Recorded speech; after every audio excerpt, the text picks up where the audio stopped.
C'est le mec qui tire la sonnette d'alarme sur les calendriers surchargés pour les footballeurs et justement on a l'impression qu'il en est un petit peu victime en ce moment. Je parle de Jules Koundé, international français qui a loupé l'entraînement collectif des Bleus ce mardi et qui de manière générale n'est pas dans une grande forme depuis le début de saison.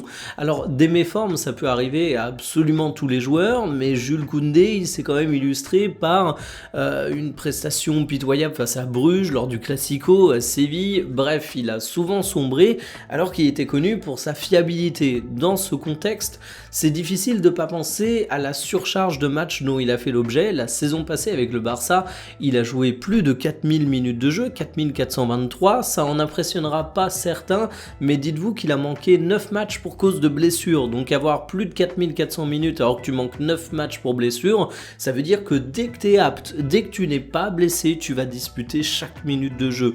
Il a également un rythme infernal cette saison et il faut ajouter à ça le fait qu'il n'est pas n'importe quel international français, il est un international qui dispute beaucoup de minutes de jeu. Alors peut-être que sa méforme elle n'est pas due à cette accumulation de matchs, même si on y pense beaucoup.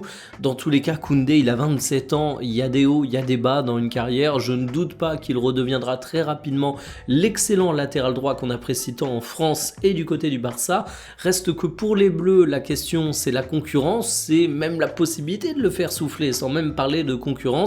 Il y a Malo Gusto qui gratte de plus en plus de minutes, c'est un joueur que j'aime bien, mais c'est un joueur qui reste jeune et aujourd'hui assez loin du niveau d'un Jules Koundé quand il est en pleine forme.